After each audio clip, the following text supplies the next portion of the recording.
السلام علیکم Islamic channel میں خوش آمدید۔ شروع اللہ کے نام سے جو بڑا مہربان اور نہایت رحم کرنے والا ہے۔ کہا جاتا ہے کہ کسی علاقے میں قحط سالی پیدا ہو گئی۔ اس قحط سالی کے لپیٹ میں نہ صرف انسان بلکہ چرندے و فرندے سب اس کا شکار ہو گئے۔ مویشی مالکن بے حد پریشان تھے۔ اسی دوران ایک مسجد کے مولوی نے جمعے کے خطبے میں نہایت یقین کے ساتھ یہ بات بتائی کہ اللہ کا نام لے کر یعنی بسم اللہ پڑھ کر دریا کو حکم دیا جائے تو وہ بھی نافرمانی نہیں کرتا۔ خطبہ سننے والوں میں ایک چرواہا بھی موجود تھا۔ مولوی کی یہ بات اس کے دل میں اتر گئی اور اس بات پر اس کا یقین کامل ہو گیا۔ اس نے واپس آ کر اپنی بکریاں کھولے اور سیدھا دریا پر چلا گیا۔ اونچی آواز سے بسم اللہ الرحمن الرحیم پڑھا اور دریا کو کہا وہ اپنی بکریاں چروانے کے لیے دوسرے پار جانا چاہتا ہے اور اسے کہا کہ مجھے اپنے اوپر سے گزرنے دے۔ یہ کہہ کر اس نے بکریاں کو لیا اور دریا پر چلتا ہوا دریا پار کر گیا۔ دریا کے دوسرے طرف کا علاقہ گھاس سے بھرا پڑا ہوا، درختوں کے پتے بھی سلامت تھے کیونکہ کسی کو یہاں تک آنے کی رسائی نہیں تھی۔ اس نے خوب اچھی طرح اپنی بکریوں کو سیر کروایا اور واپس لوٹ آیا۔ پھر یہ اس کا معمول بن گیا کہ وہ بکریاں فار چھوڑ کر واپس آ جاتا اور شام کو جا کر بکریاں واپس لے آتا۔ اس کی بکریوں کا وزن دگنا ہو گیا۔ لوگ چونک گئے اور اس سے پوچھا کہ وہ اپنی بکریوں کو کیا کھلاتا ہے۔ وہ سیدھا سادہ اور صاف دل نوجوان تھا۔ اس نے صاف بات بتا دی کہ جناب میں تو بسم اللہ الرحمن الرحیم پڑھ کر دریا پر چل کر اپنی بکریاں دوسری طرف چروانے لے جاتا ہوں۔ یہ بات سب نے سنی مگر کسی نے اس چرواہ کی بات پر یقین نہیں کیا کیونکہ یہ ناقابل یقین بات تھی۔ مگر بات ہوتے ہوتے مولوی صاحب کے پاس پہنچ گئی۔ مولوی صاحب نے اس چرواہے کو بلایا اور سارا ماجرا پوچھا۔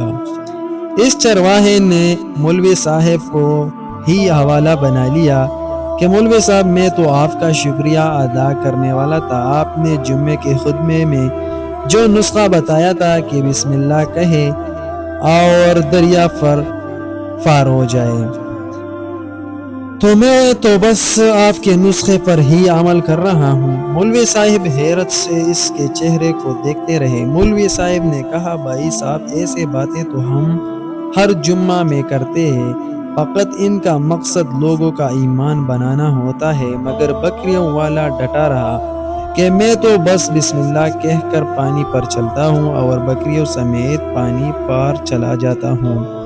آخر کار مولوی صاحب نے صبح خود یہ تجربہ کرنے کی ٹھانی، جسے دیکھنے چرواہے سمیت پورا علاقہ بھی آ گیا۔ مجمع زیادہ تھا۔ مولوی صاحب نے ایک دو بار سوچا کہ انکار کر دوں کہ کہیں ڈوب نہ جاؤ، مگر وہ جو مولوی صاحب کو کندھے پر اٹھا کر لائے تھے اب بھی جوش و خروش سے اللہ اکبر کے نعرے لگا رہے تھے اور مولوی صاحب کے حق میں تعریفیں کر رہے تھے۔ آخر کار مولوی صاحب نے اپنی ڈر کو دور کرنے کے لیے ایک رسا منگوایا۔ پہلے اسے ایک درخت کے ساتھ باندھا، پھر اپنی کمر کے ساتھ باندھا، پھر ڈرتے ڈرتے ڈھیلا ڈالا بسم اللہ پڑھنا شروع کر دیا۔ مگر پہلا پاؤں ہی رکھا تھا کہ پانی میں گر گیا۔ مولوی صاحب ڈبکیاں کھانے لگا اور پانی کے بہاؤ میں بہنا شروع ہو گیا۔ لوگوں نے کھینچ کر باہر نکالا۔ مولوی صاحب کی اس حرکت نے چرواہے کو پریشان کر دیا کہ مولوی صاحب کی بسم اللہ کو یہ کیا ہو گیا ہے، کیونکہ اس کا یہ روز کا معمول تھا۔ اس کے اپنے یقین میں کوئی فرق نہ آیا۔ اس نے بسم اللہ کہا کر بکریوں کو پانی کی طرف اشارہ کیا اور خود ان کے پیچھے چلتا ہوا فار چھوڑ کر واپس بھی آ گیا۔ لوگ اسے ولی اللہ سمجھ رہے تھے اور اس کے حق میں نعرے لگا رہے تھے، مگر وہ سب سے بے نیاز سیدھا سادہ انسان تھا۔ وہ مولوی صاحب کے پاس پہنچا اور کہا مولوی صاحب میں آپ کی بسم اللہ کی تعریف سے کافی پریشان تھا، مگر پانی پر چلتے ہوئے مجھے آپ کی بسم اللہ کی بیماری کا پتہ چل گیا۔ اس چرواہے نے درخت سے باندھا رسی کی طرف اشارہ کیا اور کہا، مولوی صاحب یہ ہے آپ کی بسم اللہ کی بیماری، آپ کی بسم اللہ کی برکت کو یہ رسہ کھا گئی۔ آپ کو اللہ اور بسم اللہ سے زیادہ اس رسے پر بھروسہ تھا، لہٰذا اللہ نے بھی آپ کو رسی کے حوالے کر دیا۔ پھر کہنے لگا، مولوی صاحب آپ بھی کمال کرتے ہو، میں نے آپ کے منہ سے سنا اور یقین کر لیا، اور میرے اللہ نے میرے یقین کی لاج رکھ لی، مگر آپ نے اللہ کا کلام سنا مگر یقین نہیں کیا، لہٰذا آپ کو اللہ نے رسوا کر دیا۔ محترم عزیز دوستو، یہی کچھ ہمارا حال ہے، ہماری نمازوں اور دعاؤں کا حال بھی یقین سے حال ہی ہے۔